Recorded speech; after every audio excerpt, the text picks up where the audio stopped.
বাস্তবতায় যুদ্ধের প্রস্তুতি না নেওয়াটা হবে আত্মঘাতী, জানালেন প্রধান উপদেষ্টা। বিশ্বের কোথাও যুদ্ধ চায় না বাংলাদেশ।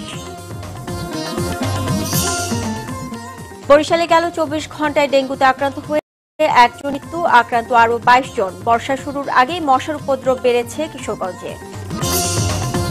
তীব্র খরায় পুড়ছে হবিগঞ্জের চা বাগান, গত বছরের চেয়ে উৎপাদন ৮০% কমার শঙ্কা।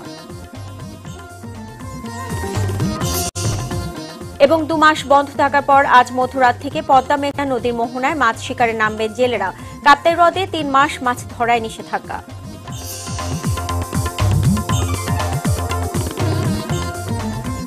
আসসালামু আলাইকুম, স্বাগত জানাচ্ছি আরিফের জেলার সংবাদে। পুরোটা সংবাদ জুড়ে আপনাদের সাথে রয়েছে আমি নুসরাত সুলতানা।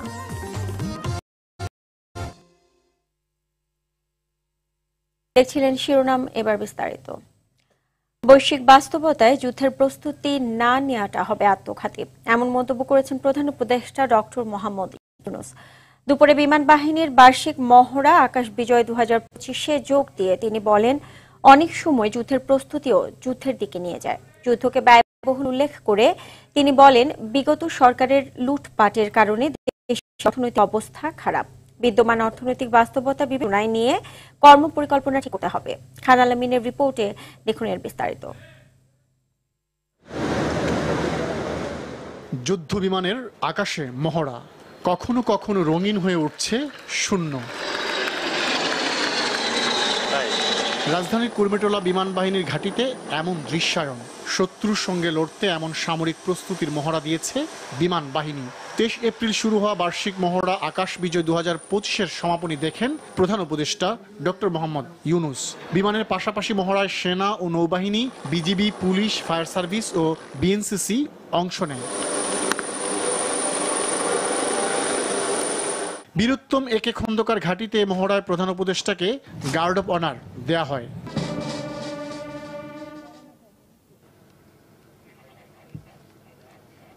দিক নির্দেশনামূলক বক্তব্যে যুদ্ধে পরাজয়ের কোনো অপশন নেই মন্তব্য করে প্রধান উপদেষ্টা বলেন, বিশ্বের কোথাও যুদ্ধ চায় না বাংলাদেশ। তবে ভারত, পাকিস্তান সহ বিশ্বে যে যুদ্ধ পরিস্থিতি বিরাজ করছে তাতে নিজেদের প্রস্তুতি না নেওয়াটা আত্মঘাতী হবে। আমাদেরই কাছে ভারত পাকিস্তান যুদ্ধ হই হই অবস্থার মধ্যে রয়েছে। এরকম পরিস্থিতিতে আমরা বাস করি। এই পরিস্থিতির মধ্যে প্রস্তুতি না নেওয়াটা আত্মঘাতী। আধা আধি প্রস্তুতির কোনো জায়গা নেই। এটা এমন এক পরিস্থিতি, জয়ই তার একমাত্র অপশন। প্রস্তুতি কত উচ্চ পর্যায়ে আমরা নিতে পারি সেটার চেষ্টা আমাদের থাকতেই হবে। প্রধান উপদেষ্টা বলেন, বিগত সরকারের লুটপাটের কারণে দেশের অর্থনৈতিক অবস্থা খারাপ। এটি মেনেই পরিস্থিতি বিবেচনায় কর্মপরিকল্পনা ঠিক করছে সরকার। আর আমাদের অর্থনীতি এমন দুর্বল অবস্থায় আছি, এমনিতেই বাংলাদেশ মজবুত অর্থনীতি হয়ে গড়ে উঠতে পারেনি। তার মধ্যে বিগত সরকারের যথেচ্ছাচারের কারণে যা ছিল তাও লুটপাট হয়ে গেছে। এই পরিস্থিতিতে আমাদের সামগ্রিক স্ট্র্যাটেজি ঠিক করতে হবে। স্বাধীনতা ও সার্বভৌমত্বের যে কোনো চ্যালেঞ্জ মোকাবেলায় উপযোগী বিমান বাহিনী গড়ে তোলার প্রত্যয় ডক্টর ইউনূসের। খান আলামিন, RTV, ঢাকা। পরস্পর সহমর্মিতা দেশের সকল মানুষ ও প্রজন্মের মধ্যে ছড়িয়ে পড়লে সাহসী ও স্বনির্ভর জাতি হিসেবে গড়ে ওঠা সম্ভব বলে মন্তব্য করেন প্রধান উপদেষ্টা মোহাম্মদ ইউনূস। সকালে প্রধান উপদেষ্টার কার্যালয়ে ফেনী, চট্টগ্রাম, কুমিল্লা, নোয়াখালীতে বন্যাগ্রস্তদের জন্য ঘর হস্তান্তর অনুষ্ঠানে দেশের মানুষের বিপদে পাশে থাকা সরকারের দায়িত্ব বলেও জানান তিনি।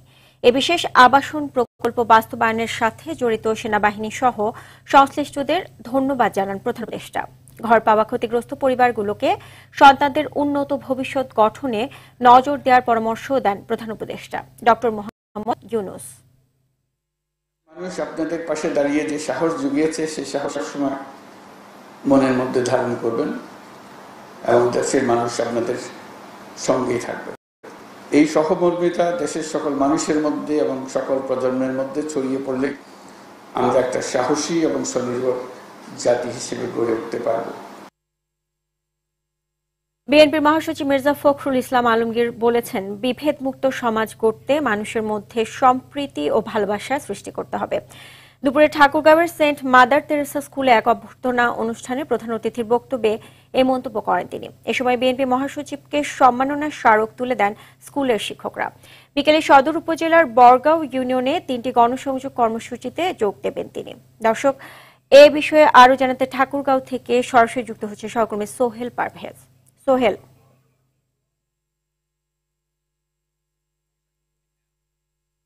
দর্শক, মির্জা ফখরুল কথা বলছেন, আমরা সরাসরি চলে যাচ্ছি সেখানে। কতবার আপনাদের সঙ্গে কথা করছি, কতবার এখানকার লক্ষ্মীরাটের চায়ের দোকানে চা খেয়েছি, আমাদের হেডমাস্টার লক্ষ্মীরাট হাই স্কুল অফিসেও চা খেয়েছি। আর পাশেই আপনাদের আলাদি কেশুরবাড়ি না, কেশুরবাড়িতে আমি বহুবার গেছি। আপনাদের তাঁতের কিছুটা তাঁত করতো সবাই, তাঁতের ব্যবসা ছিল। আমি এখানে অনেক যারা তরুণ আছে, যুবক আছে, অনেকে তো এইসব ইতিহাস জানে। কারণ ভাইয়া আপনি একটু বসেন না, আপনার শোনেন, কথা শোনেন। ওরা ওদের কাজ করছে, আমরা আমাদের কাজ করি, প্লিজ। তো আপনার, আমি তখন শুধুমাত্র পৌরসভার চেয়ারম্যান আর 91 সালের নির্বাচনে দাঁড়িয়েছি। ওই সময় আপনার এই আপনাদের তাঁতগুলোর, আপনারা এখানে যারা তাঁত চালাতেন তাদের মানে করতেন, তারা অনেক ঋণ নিয়েছিলেন, অনেক সুদ দিয়ে ঋণ নিয়েছিলেন, মানে কঠিন অবস্থা ছিল। আমি এখানে আরেকটা এনজিওকে দিয়ে আসছিলাম, আমাদের ইএসডিওকে, ও তাদের মাধ্যমে ঋণ নিয়ে আমরা এই তাঁতগুলোকে চালু রাখার চেষ্টা করেছিলাম। অনেক ইতিহাস। এখানে আমাদের এক ভাই ছিলেন, একটা প্রাইমারি স্কুল লক্ষ্মীরাটের কাছে, কোথায় মনে নেই। ওই প্রাইমারি স্কুলটা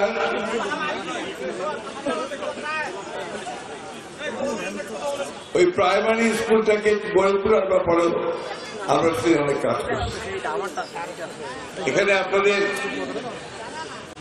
এই লক্ষ্মীরাট স্কুলের উন্নয়ন এবং অনেক আরো আশেপাশের প্রতিষ্ঠানের উন্নয়নের ব্যাপারে আমরা আমাদের যথাসাধ্য কাজ করার চেষ্টা করছি। আমার খুব মনে পড়তেছে আজকে রহমান ভাইয়ের কথা। আমাদের চেয়ারম্যান রহমান ভাই অত্যন্ত ভালো মানুষ ছিলেন,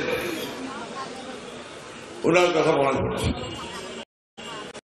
আমাদের পাশেই আপনাদের দরবেশ সাহেবের খানকা, তাই না? ওনার কথা মনে পড়ছে, অনেক বড় হয়ে গেছে। অজিত চেয়ারম্যান সাহেবের কথা ভীষণ মনে পড়ে। তিনি করতেন আওয়ামী লীগ, কঠিন আওয়ামী লীগ। আমি ওনার বাড়িতে গিয়ে গিয়ে কথা বলে বলে ওনাকে আওয়ামী লীগ থেকে বিএনপিতে নিয়ে এসেছিলাম। এই কাজ। দর্শক, দেখছিলেন মির্জা ফখরুলের বক্তব্যের অংশবিশেষ। আওয়ামী লীগের নামে কেউ রাজনীতি করতে পারবে না বলে মন্তব্য করেন গণ অধিকার পরিষদের সভাপতি ও ডাকসুর সাবেক ভিপি নুরুল হক। মঙ্গলবার সন্ধ্যায় শরীয়তপুরের সখীপুরের তারাবুনিয়া চেয়ারম্যান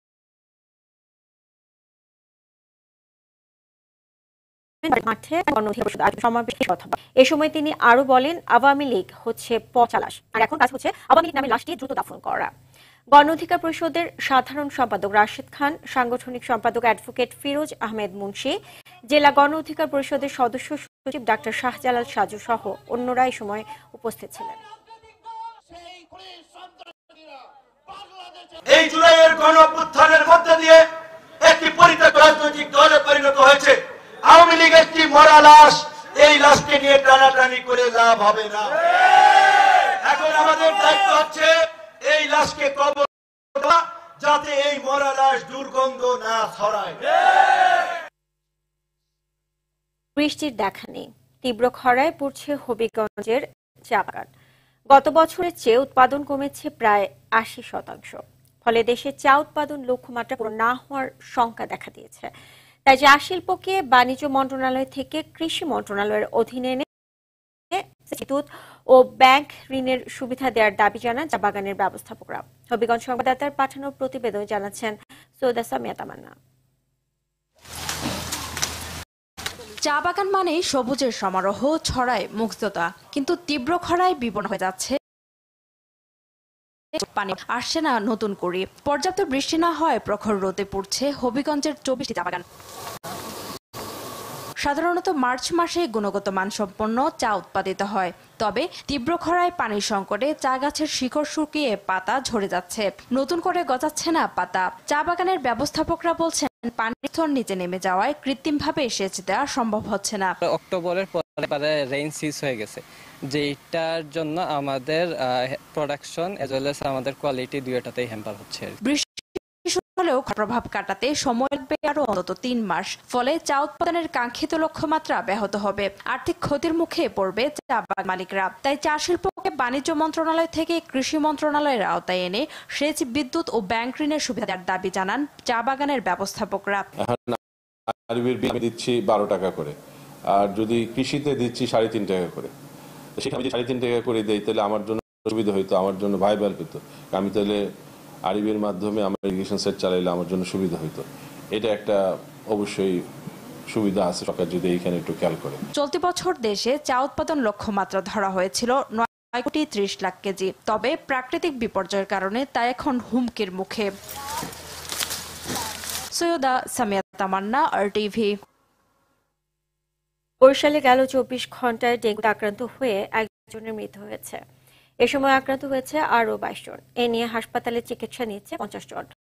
চলতি মৌসুমে ডেঙ্গুতে ৭০৫ জন আক্রান্ত হলেও মৃত্যু হয়েছে ৩ জনের। যদিও এ বিষয়ে তেমন পদক্ষেপ নেই বরিশাল সিটি কর্পোরেশনের। আর চিকিৎসকরা বলছেন ডেঙ্গুর ৫টি লক্ষণের মধ্যে যে কোনো একটি দেখা গেলেই হাসপাতালে ভর্তি হতে হবে। সঠিক সময়ে চিকিৎসা না নিলে মৃত্যুর ঝুঁকি থাকে।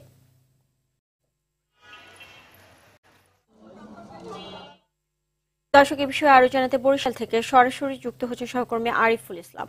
আরিফ, ডেঙ্গু রোগীর সংখ্যা দিন দিন বাড়ছে, তো মশা নিধনে সিটি কর্পোরেশন কোন পদক্ষেপ নিয়েছে কিনা আমাদের বিস্তারিত জানাবেন।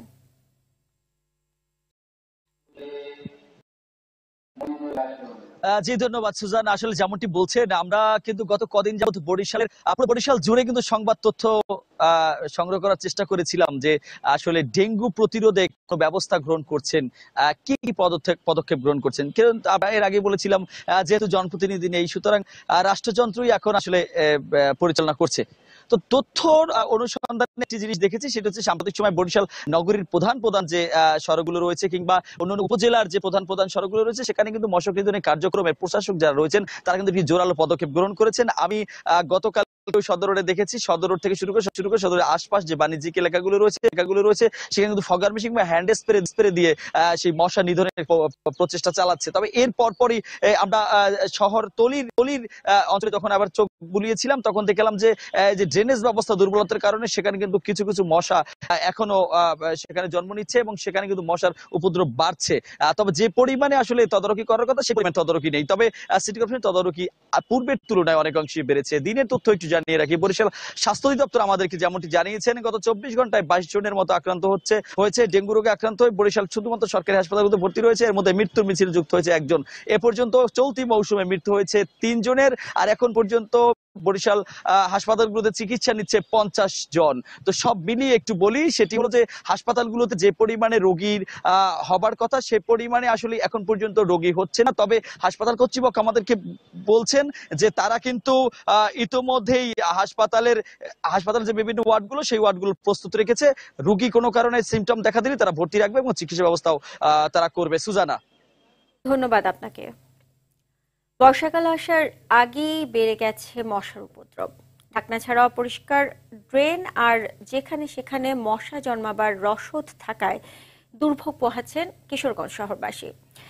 সাল পাল্টে নতুন বছর এলেও মশা নিধনে কোনো উদ্যোগ নেই পৌর কর্তৃপক্ষের। শরফুদ্দিন জীবনের পাঠানো তথ্যচিত্রে বিস্তারিত জানাচ্ছেন লামিয়া তানজিন মাহমুদ। এ যেন মশাদেরই স্বর্গরাজ্য। পাড়া মহল্লায় ঢুকলেই চোখে পড়ে মশার অবাধ বিচরণ। কয়েল কিংবা স্প্রে সবকিছুই যেন হার মানছে মশার কাছে। কিশোরগঞ্জ পৌরসভার 9টি ওয়ার্ডের প্রত্যেক এলাকায় রয়েছে ছোট বড় অসংখ্য ড্রেন থাকলেও নেই ঢাকনা। খোলা থাকায় পলিথিন, প্লাস্টিক আর আবর্জনা জমে তৈরি হয়েছে মশাদের অভয়ারণ্য।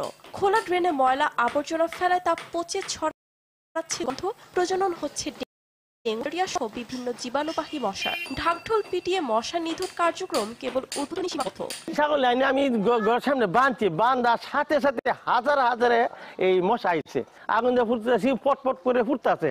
ফুলে কি একটা ফুটে 10টা ফুটে আর হাজার আইতেই আছে। এরকম কোন জায়গা আমার জানা মতে নাই যে জেনে দাঁড়াইলাম।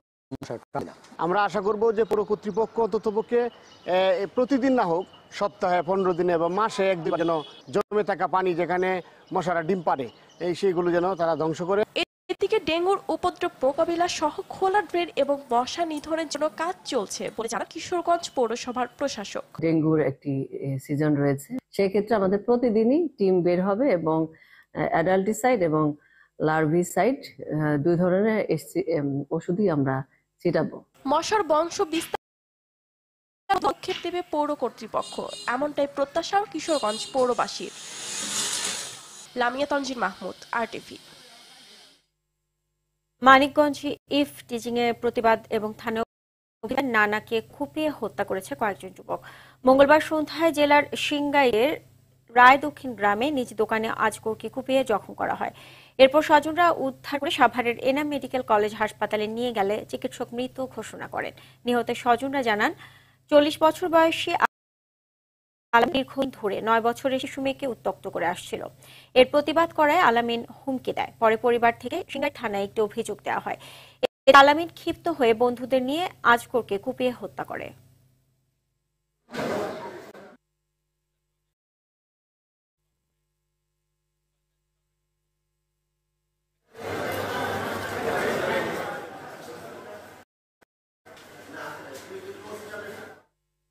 দুমাস বন্ধ থাকার পর আজ মধ্যরাত থেকে চাঁদপুরের পদ্মা ও মেঘনা নদীর মাছ শিকারে নামছে জেলেরা।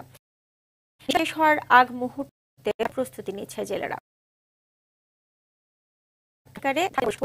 স্বপ্ন দেখছেন ঘুরে দাঁড়ান। এসের পোনা জাটকা রক্ষায় গত 1 মার্চ থেকে নদীতে মাছ শিকারে নিষেধাজ্ঞা দেয় সরকার।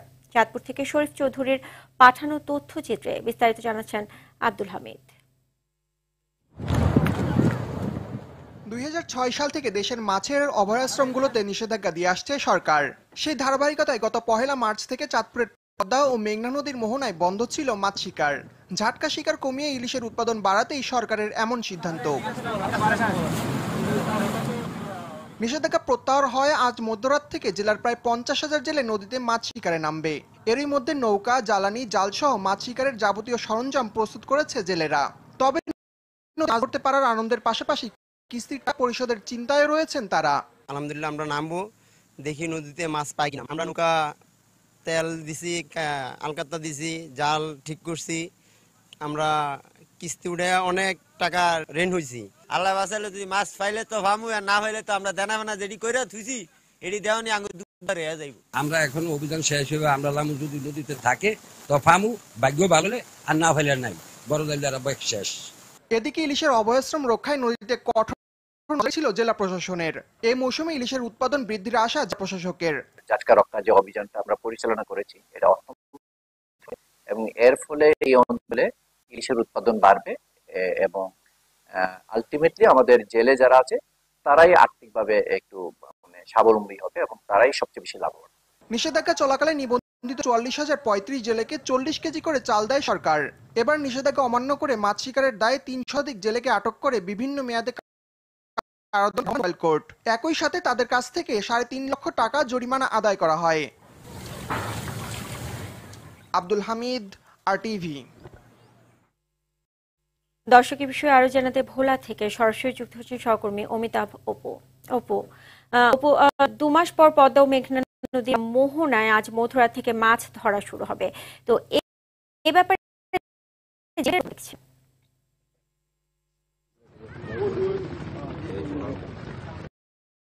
যেটা জানতে চেয়েছেন যে এই যে 2 মাস মাছ ধরা ছিল, ভোলা জেলার 190 কিলোমিটার এলাকাকে ইলিশের অবস্থান করেছিল মৎস্য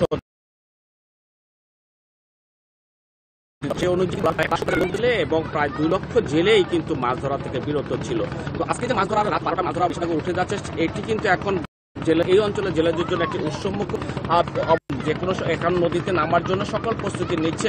আমি কিন্তু আপনাকে একটু দেখাতে চাই যে জেলেরা কি ধরনের প্রস্তুতি নিচ্ছে। তারা কিন্তু এই মাছ ধরার জন্য এখন সবাই নদীর পাড়ে অবস্থান করছে এবং তারা কেউ নৌকাকে ঠিক করছেন, কেউ শেষ মুহূর্তে নামার জন্য সকল প্রস্তুতি তাদের সম্পন্ন করতেছেন। জাল, নৌকা, ইতিমধ্যে কোনো আমরা দেখছি যে ইতিমধ্যে নেমে গেছে, সেই নৌকাও তারা মাঝ নদীতে যাওয়ার জন্য প্রস্তুতি নিয়ে তারা যাচ্ছে। কেউ বরফ নিচ্ছে, কেউ তেল সংগ্রহ করছেন, এগুলো সবই রয়েছে। তবে জেলেদের মধ্যে যে একটি ক্ষোভ বিরাজ করছে যে তারা 2 মাস মাছ ধরা বন্ধ ছিল, তখন কিন্তু তারা খাদ্য সহায়তা পায়নি। সুতরাং আপনি সবচেয়ে অবাক হবেন যে 2 মাস একটি জেলে পরিবার মাছ ধরা থেকে বিরত ছিল, অথচ সরকার বা কোনো দপ্তর থেকে তাদেরকে সেভাবে কোনো খাদ্য সহায়তা দেওয়া হয়নি। যে খাদ্য সহায়তা দেওয়ার কথা সরকার বলছে, মৎস্য অধিদপ্তর বলছে, সেটি হচ্ছে থাকবে না, অন্য মাছ ধরার সুযোগ থাকবে। সেই প্রকল্প 40 কেজি করে চাল কিছু জেলেকে দেওয়া হচ্ছে, কিন্তু 2 মাস ধরা থেকে বিরত ছিল, তাদের জন্য কোনো বরাদ্দ ছিল না। আমার কাছে এখানে জেলেরা অনেক কম যাচ্ছেন। আপনারা পেয়েছেন কোনো চাল? আপনাদের কাছে কি দাবি সরকারের কাছে?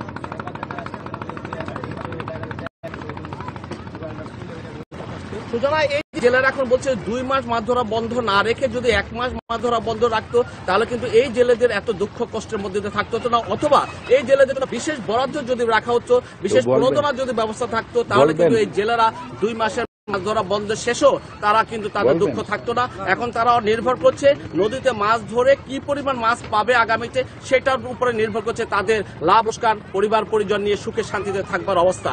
মৎস্য কর্মকর্তারা জানাচ্ছেন যে 2 মাস তাদের সফল হয়েছে এবং তারা এবার লক্ষ্যমাত্রা ভোলা যে 1,85,000 মেট্রিক টন মাছের উৎপাদন, সেটি 1,90,000 মেট্রিক টন ছাড়িয়ে যাবে বলে জেলা মৎস্য কর্মকর্তা আমার বিশ্বজিৎ দেব আমাদের জানিয়েছেন। আমরা এখানে দেখেছি ক্ষুদ্র মৎস্যজীবী সংগঠন এখানকার যুগ্ম সম্পাদক আল মামুন এখানে উপস্থিত আছেন। তিনিও আমাদেরকে জানাচ্ছেন তারা কিন্তু জেলেদের দুঃখ দুর্দশার জন্য তারা পাশে এসে দাঁড়িয়েছেন। তারাও দাবি জানাচ্ছেন আগামীতে যেন সরকার যেন আগে ভাগে এই জেলেদের জন্য বরাদ্দ নিশ্চিত করে।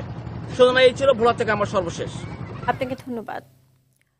রাঙামাটির কাপ্তাই হ্রদে মধ্যরাত থেকে শুরু হচ্ছে মাছ শিকারে নিষেধাজ্ঞা। কার্প জাতীয় মাছের বংশবৃদ্ধি, অবমুক্ত করা পোনা মাছের সুষ্ঠু বৃদ্ধি, মাছের প্রাকৃতিক প্রজনন নিশ্চিতকরণ সহ হ্রদের ভারসাম্য রক্ষায় প্রতি বছরের ন্যায় এবছরও এই নিষেধাজ্ঞা দেওয়া হয়। 31 জুলাই পর্যন্ত 3 মাস দক্ষিণ এশিয়ার বৃহত্তম এই হ্রদে সব ধরনের মাছ আহরণ, বাজারজাত ও পরিবহনে এই নিষেধাজ্ঞা থাকবে। সংশ্লিষ্ট কর্তৃপক্ষ জানায় মাছ শিকারে নিষেধাজ্ঞা মানাতে মোবাইল কোর্ট পরিচালনা করা হবে। পাশাপাশি স্থানীয় বরফ কলগুলো বন্ধ থাকবে। এ সময় সরকার পক্ষ থেকে জেলেদের 20 কেজি করে চাল বিতরণ করা হবে।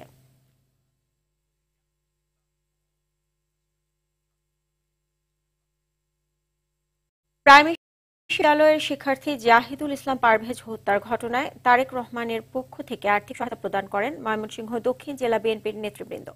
সকালে ময়মনসিংহের ভালুকা উপজেলার বিরুনিয়া ইউনিয়নে পারভেজের বাড়ি গিয়ে তারা পরিবারের সদস্যদের খোঁজ পরে পারভেজের বাবার হাতে আর্থিক সহযোগিতা তুলে দেন দক্ষিণ জেলা বিএনপির আহ্বায়ক জাকির হোসেন বাবলু। এরপর তারা পারভেজের কবর জিয়ারত করেন।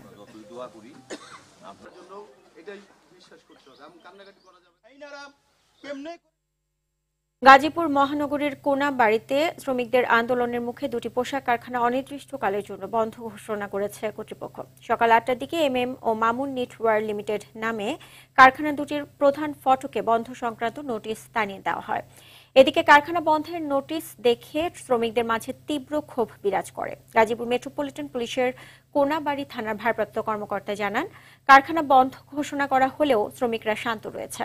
কিছু কিছু শ্রমিক সকালে কারখানা গেটে জড়ো হয়েছিল, পরে তারা সেখান থেকে চলে যায়। যে কোনো পরিস্থিতি মোকাবেলায় পুলিশ প্রস্তুত রয়েছে।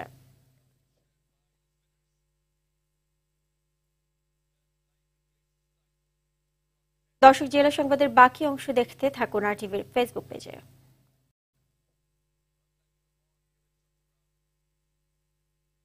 সাভারের বিভিন্ন এলাকায় অনুমোদনহীন বহুতল করে উন্নয়ন কর্তৃপক্ষ দুপুরে সাভার সদর ইউনিয়নের কৃষ্ণপুর এলাকার 6তলা ফাউন্ডেশনের 4তলা নির্মাণাধীন ভবনের প্রয়োজনীয় কোনো কাগজপত্র ও রাজুকের নকশা না থাকায় ভবনটি গুড়িয়ে দেয় রাজুক। তবে ভবন মালিকের দাবি, ইউনিয়ন পরিষদের অনাপত্তি পত্র নিয়েই তিনি ভবন নির্মাণ কাজ শুরু করেছেন। নির্বাহী ম্যাজিস্ট্রেট তাহমিনা পারভীন জানান, ড্যাবের আওতাধীন অনুমোদন 3300টি ভবন রয়েছে, যা নিয়মিত অভিযানের অংশ হিসেবে উচ্ছেদ করা হবে।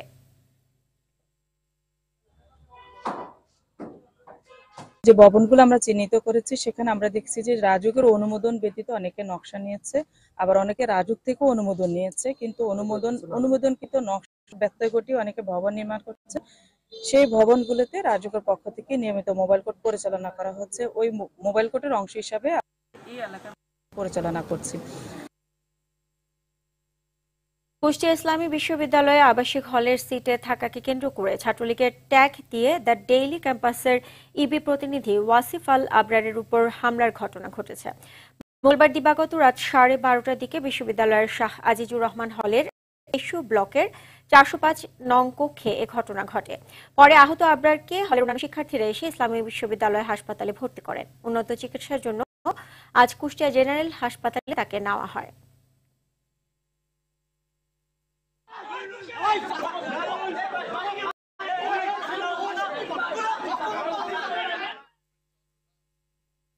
নড়াইলে ভ্রাম্যমাণ আদালতের অভিযানে মোটরসাইকেল সহ ট্রাক ও বাস পরিবহনের বিভিন্ন মামলায় 5 জনকে 15,000 টাকা জরিমানা করা হয়েছে।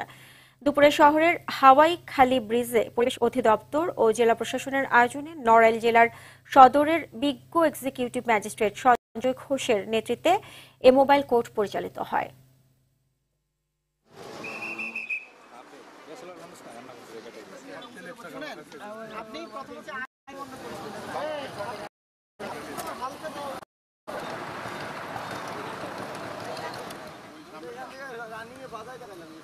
বেশিরভাগ গাড়িতে লাইসেন্স থাকে না, তারা হাইড্রোলিক হর্ন ইউজ করে, অনেকে মোটরসাইকেল ইউজ করে, কিন্তু তাদের হেলমেট থাকে না ইত্যাদি কারণে আমরা 5 জনকে মোট 15,000 টাকা অর্থদণ্ড করেছি।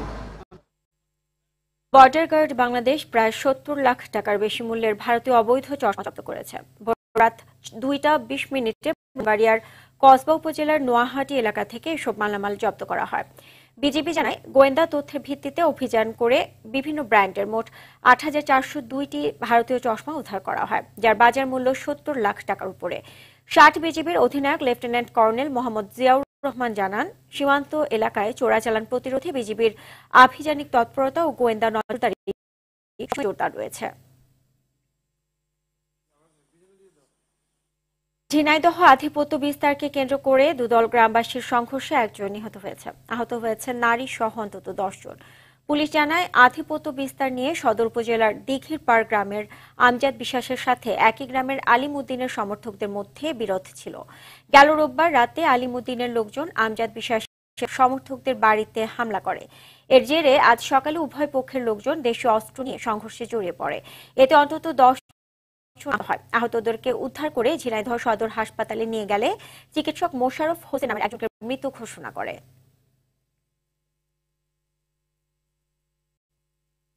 মাদারীপুরে এক ব্যবসায়ীর বাড়িতে দুর্ধর্ষ ডাকাতির ঘটনা ঘটেছে বলে অভিযোগ পাওয়া গেছে।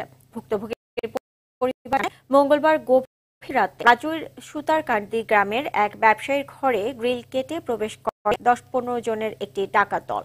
এরপর অস্ত্রের মুখে জিম্মি করে গৃহকর্তা ও তার স্ত্রীকে মারধর করে রশি দিয়ে বেঁধে তারা। পরে আলমিরা ও ড্রয়ারের তালা ভেঙে নগদ 6,30,000 টাকা ও 13 স্বর্ণালঙ্কা সহ মূল্যবান জিনিসপত্র লুট করে পালিয়ে যায় ডাকাত দল। সকালে ঘটনাস্থল পরিদর্শন করে আইনগত ব্যবস্থা গ্রহণের কথা জানিয়েছে রাজৈর থানার ওসি মাসুদ খান।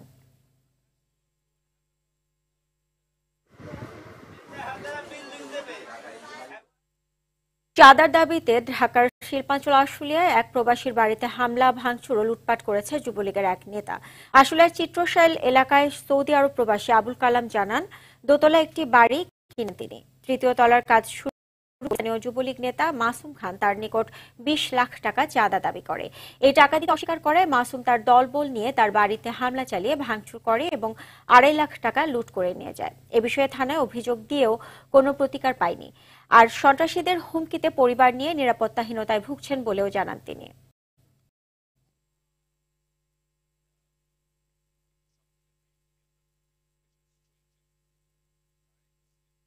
আমার আব্বাকে ওই রাস্তায় হুমকি দেয়, বলে তোর চান্দি ফাটাই ফেলাবো, তোর মেরে ফেলাবো। মাসুমের বোন, মাসুমের পরিবার, মাসুমের বাপ আমার 7টা দরজা ভাঙছে, 7টা হাই গ্লাস ভাঙছে। তারপরে বাক্সে টাকা ছিল আমার মেয়ের কাছে, সে টাকা পয়সা নিয়ে গেছে। ময়মনসিংহ নগরীর শিল্পাচার্য জয়নুল আবেদিন উদ্যানে অবৈধ স্থাপনা উচ্ছেদে অভিযান চালিয়েছে জেলা প্রশাসন ও ময়মনসিংহ সিটি কর্পোরেশন। সকাল 11টা থেকে দুপুর 2টা পর্যন্ত পার্কের ভেতর বৈশাখী মঞ্চের উল্টো দিকে অবৈধভাবে গড়ে ওঠা একটি স্থাপনায় উচ্ছেদ অভিযান চালানো হয়। এছাড়াও পার্কের রাস্তার পাশে আরও কয়েকটি দোকান ও স্থাপনা উচ্ছেদ করা হয়। এ সময় বুলডোজার দিয়ে এসব স্থাপনাগুলো গুঁড়িয়ে দেওয়া হয়।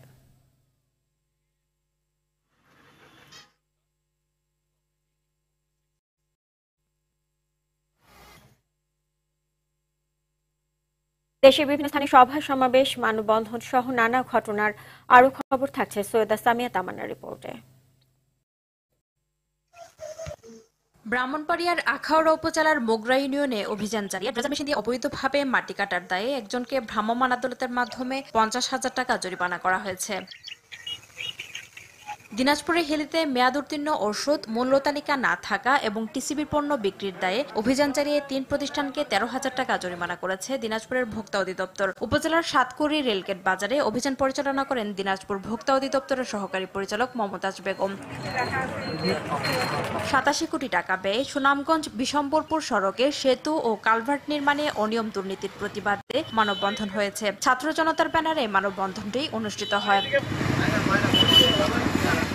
পাসপোর্ট অফিস দালাল মুক্ত ও প্রতি বিভাগে প্রবাসীদের জন্য অভিযোগ কেন্দ্র সহ 8 দফা দাবিতে রংপুরে মানববন্ধন ও সমাবেশ করেছে বিশ্বের বিভিন্ন দেশে থাকা প্রবাসীরা। দেশ ও জনগণের উন্নয়নে প্রবাসী সংগঠনের উদ্যোগে এই মানববন্ধন হয়।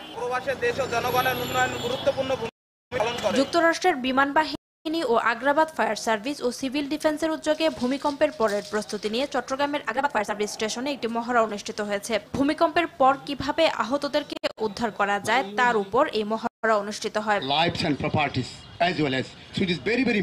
লক্ষ্মীপুরে বর্ষা মৌসুমে জলাবদ্ধতা নিরসনে রহমতখালী খালের স্বাভাবিক পানি প্রবাহের প্রতিবন্ধকতা অপসারণে অভিযান শুরু হয়েছে। পৌর শহরের মাদাম ব্রিজ এলাকায় খাল থেকে কুচুরিপানা অপসারণের মাধ্যমে এই কার্যক্রম শুরু হয়। এদিকে মেয়র ও পরিবেশবাদীদের আয়োজনে আন্তর্জাতিক শব্দ সচেতনতা দিবস উপলক্ষে চট্টগ্রামে বাইসাইকেল র্যালি অনুষ্ঠিত হয়েছে। সৈয়দা সামিয়া তামান্না, RTV। Bangladesh Zimbabwe test series প্রসঙ্গ। সাবেক টেস্টের তৃতীয় দিনে বাংলাদেশের দেয়া 200